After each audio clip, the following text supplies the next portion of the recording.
Hi, I'm Haley. Welcome to my channel. Welcome back if you're returning. Welcome if you're new. I used to do covers on this channel, which I may actually get back to at some point. I just haven't really figured out exactly what songs I want to do. But recently, I have been getting more into read-along videos because I definitely enjoy watching other people's read-along videos, and I figured why not start making my own, since I really love reading and I love to share my love for reading with others. And also, maybe these videos will reach people who enjoy reading but would rather listen to somebody else read to them rather than just to sit back and relax and everything. And I would be happy to do that for them. So in this video, we will be continuing my reading of Little Women. We are now on part 1, chapter 5. We still have quite a bit to go. But, I'm really enjoying the journey. I'm really enjoying the story. For background, I know the gist of the story of Little Women because I've seen some of the adaptations. Mainly the theatrical adaptations, including the 1933 film adaptation, 1949 film adaptation, 1994 film adaptation, and the most recent film adaptation, which is 2019. I actually was first introduced to the story, through the 1994 film adaptation on Netflix a couple of years ago. Well, when it was on Netflix at the time, and I immediately fell in love with the story. So now this is my first time going through the book. So, getting all the extra details that might have missed the adaptations. And I've been really enjoying it. I hope if you have been following along with my read-along videos for this story, I hope you've been enjoying the story as much as I have been. I really love the story. I really love the characters. I feel like I relate, in that I have grown up with sisters myself, so I feel like I relate to that sisterly connection, and I really enjoy the story of Little Women. Let's continue Little Women. We are now on, let's see, where are we? I just did a video, so I should know. We are on part 1, chapter 5, and this chapter is called Being Neighborly. Let's see. So here is Little Women, part 1, chapter 5, Being Neighborly. "What in the world are you going to do now, Jo?" asked Meg one snowy afternoon, as her sister came tramping through the hall in rubber boots, old sack, and hood, with a broom in one hand and a shovel in the other. "Going out for exercise," answered Jo with a mischievous twinkle in her eyes. "I should think 2 long walks this morning would have been enough. It's cold and dull out, and I advise you to stay warm and dry by the fire, as I do," said Meg with a shiver. Never take advice. Can't keep still all day, and not being a pussycat. I don't like to doze by the fire. I like adventures, and I'm going to find some." Meg went back to toast her feet and read Ivanhoe, and Jo began to dig paths with great energy. The snow was light, and with her broom she soon swept a path all round the garden for Beth to walk in when the sun came out and the invalid dolls needed air. Now the garden separated the Marches' house from that of Mr. Lawrence. Both stood in a suburb of the city, which was still country-like, with groves and lawns, large gardens, and quiet streets. A low hedge parted the two estates. On one side was an old brown house, rather looking bare and shabby, robbed of the vines that in summer covered its walls, and the flowers which then surrounded it. On the other side was a stately stone mansion, plainly betokening every sort of comfort and luxury, from the big coach house and well-kept grounds to the conservatory and the glimpses of the lovely things one caught between the rich curtains. Yet it seemed a lonely, lifeless sort of house, for no children frolicked on the lawn. No motherly face ever smiled at the windows, and few people went in and out, except the old gentleman and his grandson. To Joe's lively fancy, this fine house seemed a kind of enchanted palace, full of splendors and delights which no one enjoyed. She had long wanted to behold these hidden glories, and to know the Lawrence boy, who looked as if he would like to be known if he only knew how to begin.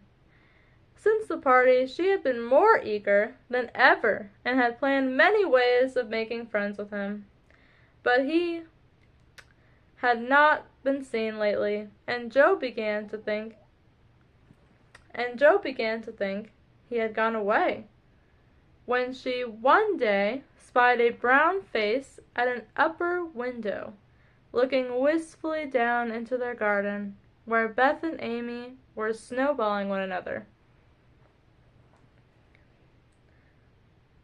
That boy is suffering for society and fun. That boy is suffering for society and fun, she said to herself. His grandpa does not know what's good for him, and keeps him shut up all alone. He needs a party of jolly boys to play with, or somebody young and lively. I've a great mind to go over and tell the old gentleman so. Yep, I'm sure that will go over well. The idea amused Joe, who liked to do daring things and was always scandalizing Meg by her queer, or in this case, odd, performances. The plan of going over was not forgotten, and when the snowy afternoon came, Joe resolved to try what could be done. She saw Mr. Lawrence drive off, and then sallied out to dig her way down to the hedge, where she paused and took a survey. All quiet, curtains down at the lower windows, servants out of sight, and nothing human visible but a curly black head leaning on a thin hand at the upper window. There he is, thought Joe. Poor boy, all alone and sick this dismal day. It's a shame. I'll toss up a snowball and make him look out, and then say a kind word to him. Up went a handful of soft snow, and the head turned at once, showing a face which lost its listless look in a minute, as the big eyes brightened and the mouth began to smile.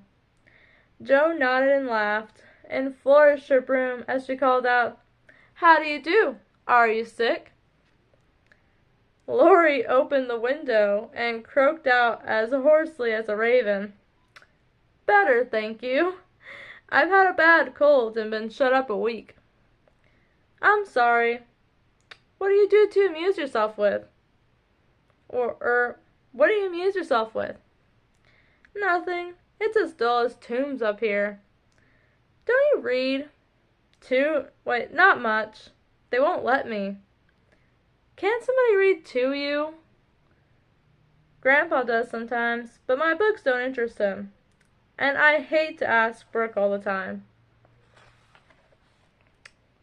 Have someone come and see you then. There isn't anyone I'd like to see.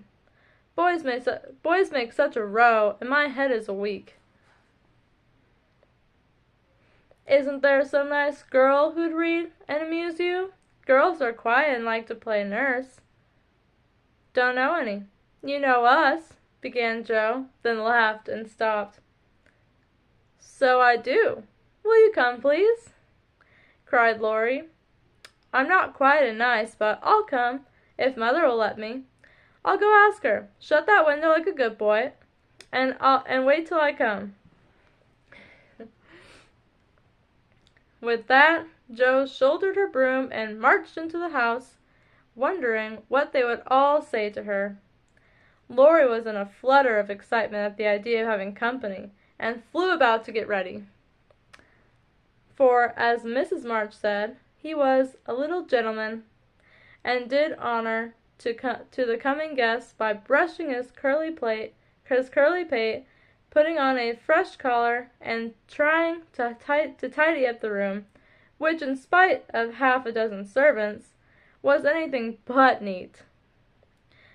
Presently there came a loud ring, then a decided voice asking for Mr. Laurie, and a surprised-looking servant came running up to announce a young lady. "All right, show her up. It's Miss Jo," said Laurie, going to the door of his little parlor to meet Jo, who appeared, looking rosy and kind and quite at her ease, with a covered dish in one hand and Beth's 3 kittens in the other. "Here I am, bag and baggage," she said briskly. "Mother sent her love, and was glad if I could do anything for you. Meg wanted me to bring some of her blancmange." "Ah, blancmange. Blancmange?" In the notes here it says it's a milky, gelatinous dessert, for anyone who is wondering, like me, since that is a new term for me. That's really cool. Anyway, Mother sent her love, and was glad if I could do anything for you. Meg wanted me to bring some of her blancmange. She makes it very nicely, and Beth thought her cats would be comforting. I knew you'd laugh at them, but I couldn't refuse. She was so anxious to do something. It so happened that Beth's funny loan was just the thing, for in laughing over the kits, Laurie forgot his bashfulness and grew sociable at once. "That looks too pretty to eat," he said, smiling with pleasure, as Jo uncovered the dish and showed the blancmange, surrounded by a garland of green leaves and the scarlet flowers of Amy's pet geranium. "It isn't anything, only they all felt kindly and wanted to show it. Tell the girl to put it away for your tea. It's so simple you can eat it, and, being soft, it will slip down without hurting your sore throat. What a cozy room this is." "It might be if it was kept nice. But the maids are lazy, and I don't know how to make them mind. It worries me, though. I'll write it up in 2 minutes, for it only needs to have the hearth brushed so, and the things made straight on the mantelpiece so, and the books put here, and the bottles there, and your sofa turned from the light, and the pillows plumped up a bit. Now then, you're fixed." And so he was. For, as she laughed and talked, Jo had whisked things into place, and given quite a different air to the room. Laurie watched her in respectful silence, and when she beckoned him to his sofa, he sat down with a sigh of satisfaction, saying gratefully, "How kind you are! Yes, that's what it wanted. Well, yes, that's what it wanted. Now please take the big chair and let me do something to amuse my company." No, I came to amuse you. Shall I read aloud?" and Jo looked affectionately toward some inviting books nearby. "Thank you. Thank you, I've read all those, and if you don't mind, I'd rather talk," answered Laurie. "Not a bit. I'll talk all day if you'll only set me going. Beth says I never know when to stop." "Is Beth the rosy one, who stays at home a good deal and sometimes goes out with a little basket?" asked Laurie with interest. "Yes, that's Beth. She's my girl, and a regular good one she is, too. The pretty one is Meg, and the curly-haired one is Amy, I believe." "How did you find that out?" Laurie colored up, but answered frankly, "Why, you see, I often hear you calling to another, and when I'm alone up here, I can't help looking over at your house, and you always seem to be having such good times. I beg your pardon for being so rude, but sometimes you forget to put down the curtain at the window where the flowers are, and when the lamps are lighted, it's like looking at a picture to see the fire, and you all around the table with your mother. Her face is right opposite, and looks so sweet behind the flowers, and I can't help watching it. I haven't got any mother, you know."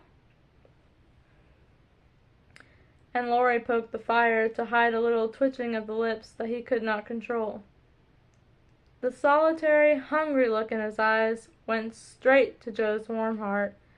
She had been so simply taught that there was no nonsense in her head, and at 15 she was as innocent and frank as any child.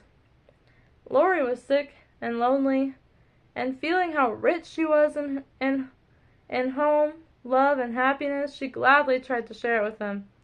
Her face was very friendly, and her sharp voice unusually gentle, as she said, "We'll never draw that curtain any more, and I give you leave to look as much as you like.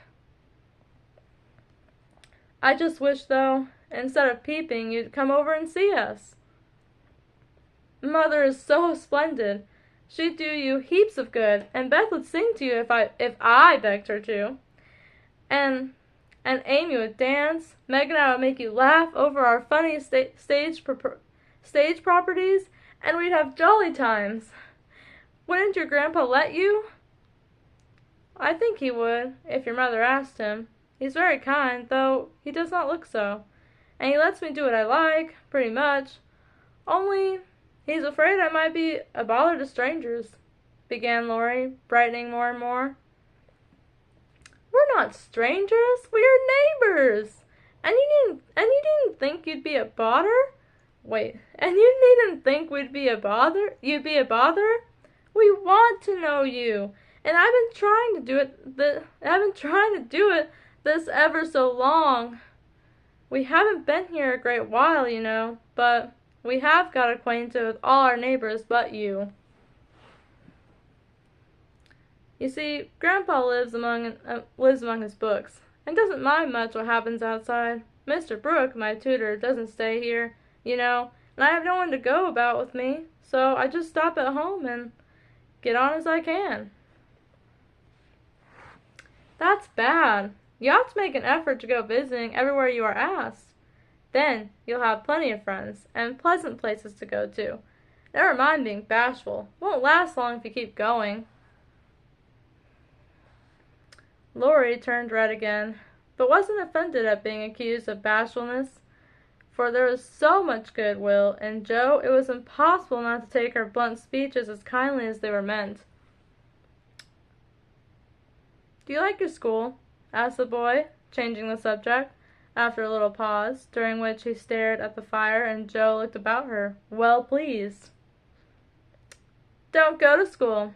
I'm a businessman. I mean. I go to wait on my great aunt, and a dear cross old soul she is too," answered Jo. Laurie opened his mouth to ask another question, but remembering just in time that it wasn't manners to make too many inquiries into people's affairs, he shut it again, and looked uncomfortable. Jo liked his good brooding, and didn't mind having a laugh at Aunt March, so she gave him a lively description of the fidgety old lady, her fat poodle, the pair that talked Spanish, and the library where she reveled Laurie enjoyed that immensely, and when she told about the prim old gentleman who came at once to woo Aunt March, and, in the middle of a fine speech, how Paul had tweaked his wig off, to his great dismay, the boy lay back and laughed till the tears ran down his cheeks, and a maid popped her head in to see what was the matter. "Oh, that does me no end of good. Tell on, please," he said, taking his face out of the soft cushion, red and shining with merriment. Much elated with her success, Jo did "tell on," all about their plays and plans, their hopes and fears for father, and the most interesting events of the little world in which the sisters lived. Then they got to talking about books, and in Jo's delight, she found that Laurie loved them as well as she did, and had read even more than herself.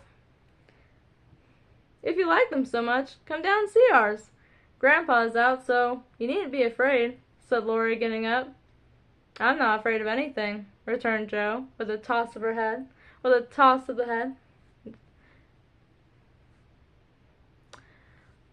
"I don't believe you are," exclaimed the boy, looking at her with much admiration, though he privately thought she would have good reason to be a trifle afraid of the old gentleman if she met him in some of his moods.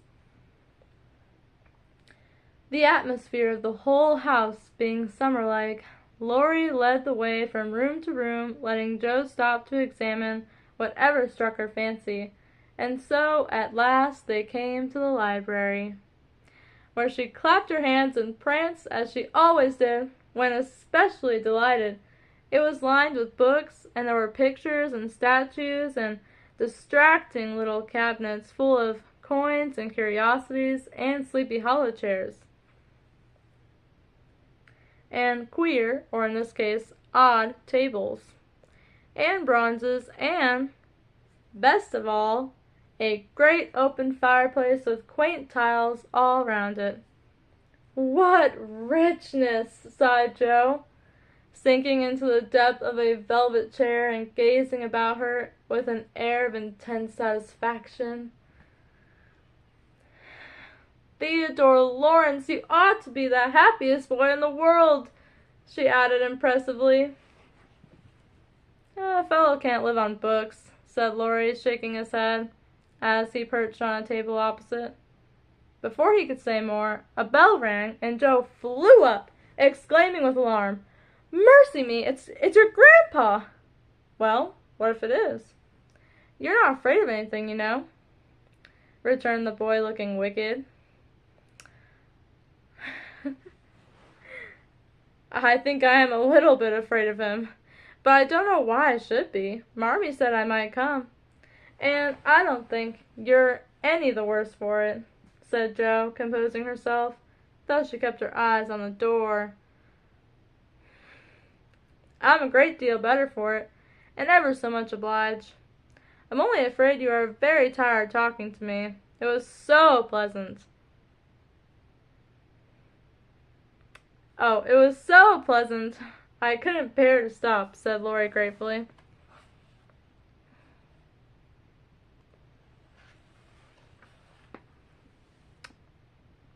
"The doctor to see you, sir," and the maid beckoned as she spoke. "Would you mind if I left you for a minute? I suppose I must see him," said Laurie. "Don't mind me. I'm as happy as a cricket here," answered Jo. Laurie went away, and his guest amused herself in her own way. She was standing before a fine portrait of the old gentleman, when the door opened again, and without turning, she said decidedly, "I'm sure now that I shouldn't be afraid of him, for he's got kind eyes, though his mouth is grim, and he looks as if he's had a tremendous will of his own. He isn't as handsome as my grandfather, but I like him."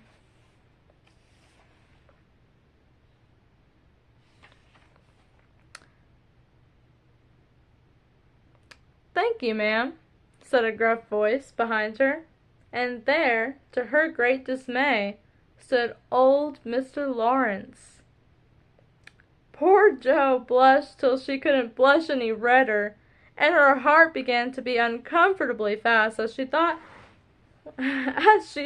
what she had said. For a minute a wild desire to run away possessed her, but that was cowardly, and the girls would laugh at her. So she resolved to stay and get out of the scrape as she could. A second look showed her that the living eyes under the bushy gray eyebrows were kinder even than the painted ones, and there was a sly twinkle in them which lessened her fear a good deal.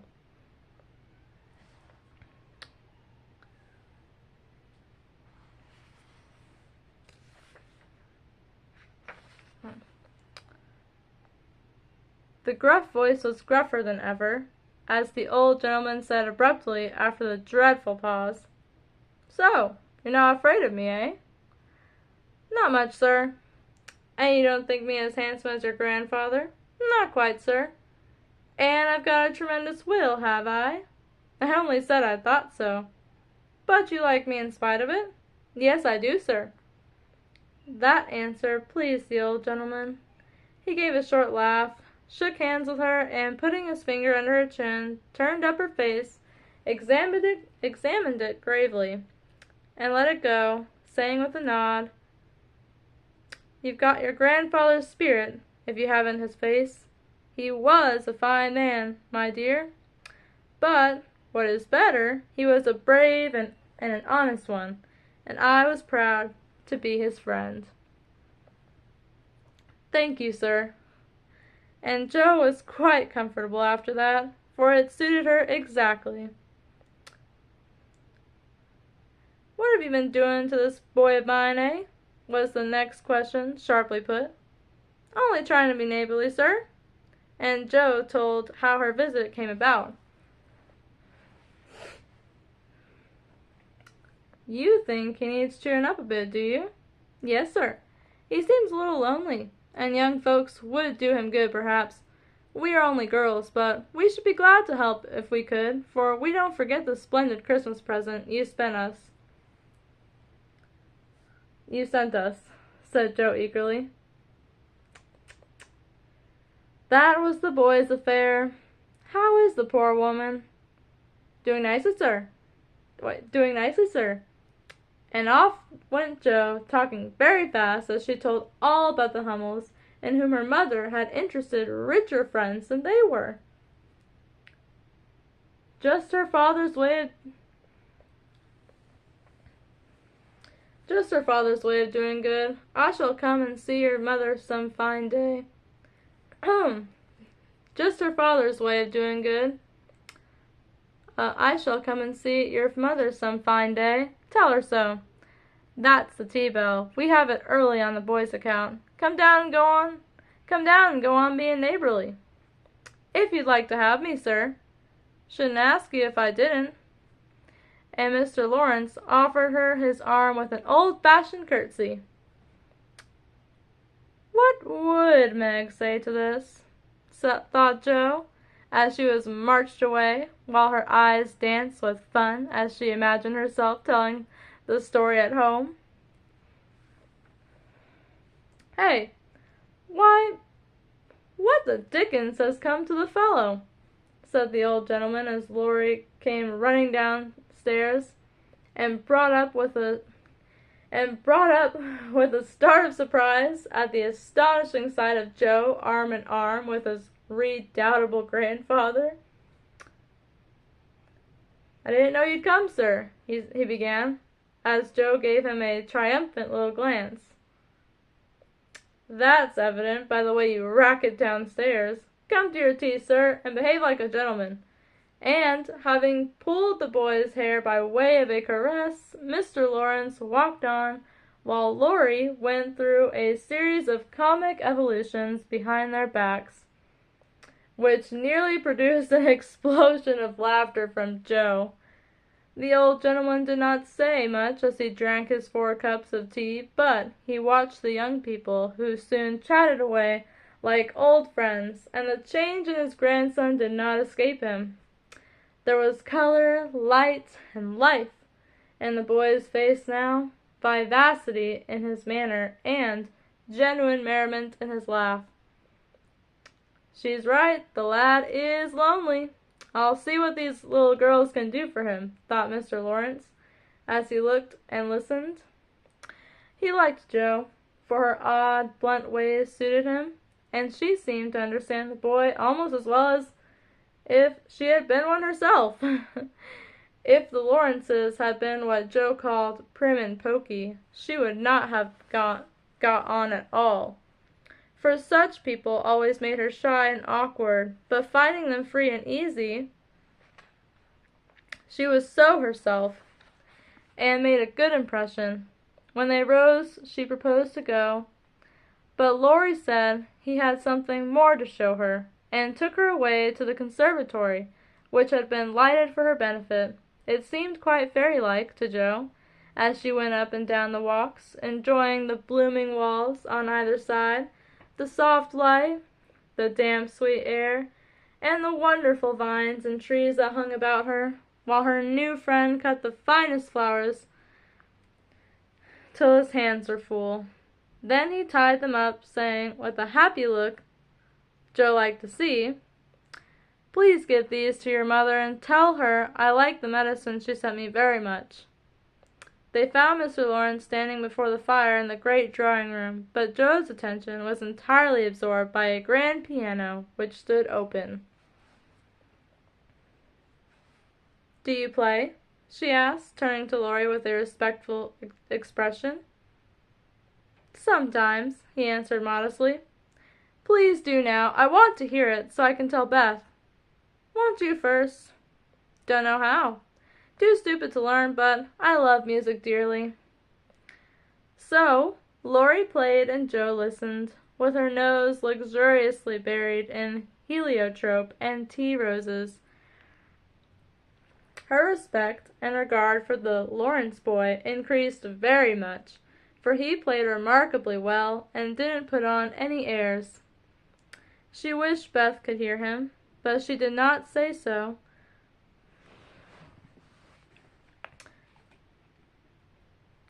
Only praised him till he was quite abashed, and his grandfather came to the rescue. That'll do, young lady. Too many sugar plums are not good for him. His music isn't bad, but I hope he will do as well in more important things.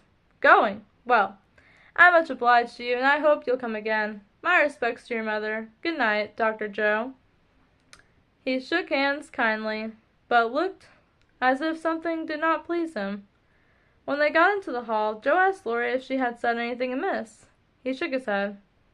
"No, it was me. He doesn't like to hear me play." "Why not?" "I'll tell you some day. John is going home with you, as I can't." "No need of that. I am not a young lady, and it's only a step. Take care of yourself, won't you?" "Yes, but you will come again, I hope. If you promise to come and see us after you are well." "I will. Good night, Laurie." "Good night, Jo. Good night." When all the afternoon's adventures had been told, the family felt inclined to go visiting in a body, for each found something very attractive in the big house on the other side of the hedge. Mrs. March wanted to talk of her father with the old man, who had not forgotten him. Meg longed to walk in the conservatory. Beth sighed for the grand piano, and Amy was eager to see the fine pictures and statues. "Mother, why didn't Mr. Lawrence like to have Laurie play?" asked Jo, who was of an inquiring disposition. "I am not sure, but I think it was because his son, Laurie's father, married an Italian lady, a musician, which displeased the old man, who was very proud. The lady was good and lovely and accomplished, but he did not like her, and never saw his son after he married. They both died when Laurie was a little child, and then his grandfather took him home. I fancy the boy, who was born in Italy, is not very strong, and the old man is afraid of losing him. which makes him so careful. Laurie comes naturally by his love of music, for he is like his mother, and I dare say his grandfather fears that he may want to be a musician. At any rate, his skill reminds him of the woman he did not like, and so he glowered, as Jo said. "Dear me, how romantic!" exclaimed Meg. "How silly," said Jo. "Let him be a musician if he wants to, and not plague his life out of sending him to college when he hates to go. That's why he has such handsome black eyes and pretty manners, I suppose. Italians are always nice," said Meg, who was a little sentimental. "What do you know about his eyes and his manners? You never spoke to him, hardly," cried Jo, who was not sentimental. "I saw him at the party, and what you tell shows that he knows how to behave. That was a nice little speech about the medicine Mother sent him." "He meant the blancmange, I suppose." "How stupid you are, child! He meant you, of course." "Did he?" And Jo opened her eyes as if it had never occurred to her before. "I never saw such a girl. You don't know a compliment when you get it," said Meg, with the air of a young lady who knew all about the matter. I think they are great nonsense, and I'll thank you not to be silly and spoil my fun. Laurie's a nice boy, and I like him. And I won't have any sentimental stuff about compliments and such rubbish. We'll all be good to him because he hasn't got any mother, and he may come over and see us, mayn't he, Marmee?" "Yes, Jo, your little friend is very welcome, and I hope Meg will remember that children should be children as long as they can." "I don't call myself a child, and I'm not in my teens yet," observed Amy. "What do you say, Beth?" "I was thinking about our Pilgrim's Progress," answered Beth, who had not heard a word. "How we got out of the slough and through the wicket gate, and by resolving to be good, and up the steep hill by trying, and that maybe the house over, full of splendid things, is going to be our Palace Beautiful." "We have got to get by the lions first," said Jo, as if she rather liked the prospect. And that, ladies and gentlemen, and everyone, was part 1, chapter 5 of Little Women. I hope you are enjoying the story as much as I am. I love that chapter. It was so awesome to get to see Jo and Laurie's dynamic together as friends. It's amazing. Can't wait to get further into the story. Thank you so much for joining me, and thank you so much for joining my video and reading with me. Have a nice day or night.